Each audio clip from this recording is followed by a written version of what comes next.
理由はともかく悪くないパワーだ。何すんだよベジータ。次は外さん。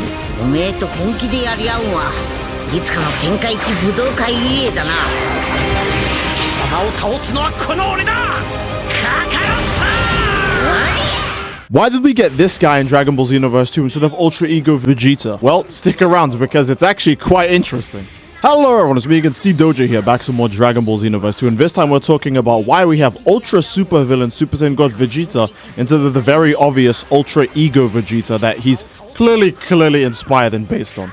You can even see in the reveal shot of this new version of Vegeta, they actually do have his mouth curve in the exact same way, with the exact same, like, I guess, like, cheek detail that he has in the manga when he first goes Ultra Ego. And that is, I mean, I think that's probably the biggest indicator. Like, forget the fact that he's throwing out, like, these destruction Hakai blasts, right, and all that stuff. That alone is, like, very obvious that they wanted Ultra Ego Vegeta to be taking this spot instead, but obviously due to licensing and other stuff that I'll get into later, because people always ask me, Steve, why don't they ever do manga content? I'll tell you in a bit. But for now, I just wanted to talk about the comparisons between this Vegeta and Ultra Ego Vegeta, showing that if you want an idea of how this guy's gonna play, just go read the Granola arc. I wouldn't recommend reading the Granola arc. I don't think it's that good. But if you see the way Vegeta fights in that, it'll give you a good idea of how his combos and super attacks are probably going to look in this game. Obviously, with some creative liberties taking place because they do not want to step on anyone's shoes. The other comparison is the big Ki Blast holding position that Vegeta takes in the trailer. It's similar to the one where the movie tries to finish Granola off with. And it's like, yeah, it's kind of hard to not see the comparisons. You could say it's just a simple two-handed Death Wall pose. Kid Buu makes it, Frieza makes it, Goku technically makes it into the Spirit Bomb too. You could say it's just a two-handed, like, you know, Ki Blast ball pose, but I feel like it's definitely another reference to Ultra Ego Vegeta as well. It's just kind of like Vegeta doesn't really use purple Ki Blast anymore either, you know what I mean? So it's another clear case of, oh, we had to call it Ultra Super Villain because we can't get away with Ultra Ego because obviously, you know, again, licensing issues. The Super Saiyan God plus the mix of the Ultra Super Villain form creates such a weirdly unique color combination that he basically just turns into Ultra Ego Vegeta, and I don't think that could be like a coincidence, since obviously Vegeta has you know, he has the blue form and the evolution blue forms as well, right? But they picked Super Saiyan God specifically. Now, maybe it's because Super Saiyan God Vegeta is also potentially more popular than the two forms that come after. Simply because that form was introduced in a movie rather than in an anime where really no one like cares that much about Super Saiyan Blue. But it's just a very interesting choice, you know. Other than the Battle of God scenario obviously being the backdrop of the combat, it does seem very funny that Super Saiyan God Vegeta is going to get the supervillain mode when I'm pretty sure they previously established that gods are immune to that kind of stuff happening to him. I know Goku's immune because he's just really pure of heart and he's a great guy. But Beerus is immune because he's a god, and Vegeta is not immune. So I think it's more evidence that they just wanted Vegeta goes insane and attacks people while also being in this form because this is his newest and most popular form, and it's been like that for years now, right? But it's not represented in any media. Even Super Dragon Ball Heroes, if I recall, doesn't even have Ultra Ego Vegeta as a character you can get, right? Not even Dokkan Battle, which just has to make one really nice looking PNG and like a few animations based on the actions he performs in the manga. Like, that's all they have to do, but even they didn't do that. The only thing I think that they actually add from the manga, actually, in any Dragon Ball game, might be just Trunks beating Deborah and Babidi, but I don't know if that was said in the Dragon Ball Super anime or an obvious thing that the reader or viewer is supposed to interpret from the fact that Trunks is still alive, you know, in a post-Buu Saga timeline. So I don't really think that's manga-exclusive content. I think you're just supposed to assume that Trunks is strong enough to beat Babidi and Deborah by the time they showed up, so I can't even say that that's manga-exclusive, right? And other than comparing a lot of his moves and actions and facial expressions and poses with other things that Ultra Ego Vegeta does, I think the main reason why they can't just get away with going, you know what, let's just add Vegeta's most popular form. Again, it's the main reason why they didn't add the other two villains, right? To the game. They haven't added Moro or Granola or done true Ultra Instinct Goku in courts or anything else like that. It's not because the manga is quote-unquote unpopular, because, you know, people don't shut up when a new chapter gets posted, but, like, Ultra Instinct Goku versus Beast Gohan was one of the bigger chapters, I think. Black Frieza's reveal as well is one of the bigger chapters that everyone talks about. But the reason why that stuff isn't added isn't because it's unpopular and has no promotion on courts. It's actually just due to a licensing issue. Now, Toei owns the anime to Dragon Ball, as well as I think the games, I do believe. But I don't think Shueisha is credited in any of that stuff, while Shueisha does the manga content. And since the manga content is different from the anime content, and Shueisha apparently hates Toei, I'm not saying they hate Toei, but maybe it'd be too much just to do that collaboration, to go, you know what, have the DBS manga content for your stuff, right? So you guys can do all the fancy things you want to do with it.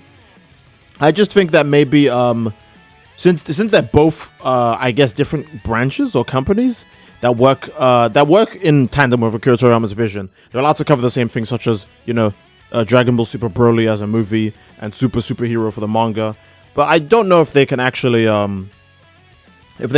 like, you know, just go, hey, sure, just do manga stuff, you know. Actually, because when I think about it, Toei isn't the main rights holders to Dragon Ball. That would still be like Shonen Jump Shueisha. Toei is just the animation studio company, as well as the people that collaborate with Bandai Namco to make these things, you know, come true. So I do believe that they actually have to consult the manga team for it, I guess. But not only does the manga team maybe not see the benefit in just, you know, all of that, just add a few characters from the manga who aren't even like that cool, right? Like, I am very sure no one is willing to go through the amount of paperwork or money or any of that crap to put gas and granola in the game, or a form of Vegeta that loses the same week it gets revealed, right? I'm very sure no one is going to go through all the stress to go, oh guys, we need another Frieza reskin that has no extra moves to it, you know? So I'm very sure they're not willing to waste their time for such very minor additions that don't actually change how people are going to enjoy Dragon Ball. And it's not like it's any, if it was something absolutely insane that no one shuts up about, I'm pretty sure they would do it, right? But it isn't. So yeah, I do think it's up to Shueisha for them to do that. But they also might not actually care to collaborate with Toei either. So who knows, right? We'll never know. We'll never know, sadly. I guess so long as that limitation is in the way, we will never actually truly get manga content. So if they ever want to do something like True Ultra Instinct Goku, in quotes, they'll just do Ultra Instinct Sign, since it's the same thing. And in fact, the names are so goddamn similar between True Ultra and... Like, in the manga, they say so many different names, man. We got Ultra Instinct Sign, we got Perfected Ultra Instinct, we got Mastered Ultra Instinct, we got Regular Ultra Instinct, so they just say Ultra Instinct, and we got True Ultra Instinct. And I don't know why you need all those forms, but it does make things very confusing. So, yeah. If they ever do want to do stuff like that, I'm pretty sure they'll just Ultra Supervillain it or find a way around it. If they ever want to make a Gas or a Granola or a Moro type villain, I'm sure it's not too hard to just come up with your own original villain, since Moro just ends up being Cell anyways. So yeah, Gas is just a strong guy. A strong guy, but not as interesting as Broly. And that's it. So it's kind of a lot of effort to get characters that don't really add too much to Dragon Ball into the games and stuff like that, right? Because who knows, maybe Toei has to actually pay like a fee or a licensing kind of thing to get Shueisha's characters into the game. But Shueisha's gonna go, now hold on a minute, these are Dragon Ball characters, so we can sell them for an absolutely ridiculous amount. And Toei Animation's gonna go, well, that doesn't make any sense, because we're not gonna make that much money from selling off these characters in Dragon Ball Xenoverse 2, as well as future titles, right? How much money is the DBS Granola arc gonna make for DLC, right? Maybe like a few $100,000, maybe? To get Ultra Ego Vegeta and Granola. Oh, yeah, I need that. And Black Frieza. Oh, the guy with no moves. Yes, sir. Like, I just don't think it's gonna really, you know, it's safe to say we'll never get manga stuff. I think it's more realistic to just assume we'll just never get it. But yeah, tragic, but at least it gives the other Dragon Ball games as well as Xenoverse time to cook. I do kind of miss the days where there was no new Dragon Ball content before Super came out, and Dragon Ball games had to actually do unique things to get people to like play the games again. I thought that was pretty fun. Dokkan was starting to tread into the territory of Super Saiyan 3 Vegeta and all these other like weird characters, and then Super came out and they, you know, they never did that stuff ever again. So yeah, there's a lot of stuff we'll actually finally get to see in Dragon Ball games again, which hey, I'm okay with, but it is very upsetting that we won't get to see these actual characters that we can still keep reading about in, you know, video games, which is upsetting, but it's alright. It's okay, because we're gonna get Dragon Ball Daima soon, so you know, it's not like we're starved for content, right? Either way, I do think this will be a good place to end the video. If you guys enjoyed the video, obviously again, please leave a like on the video and don't forget to subscribe, as it greatly supports the channel. And leave a comment down below as to what you'd like to see next. I do love you all, and I hope you all enjoyed, and I will see you all next time. People, take care, and Peace, peace, peace.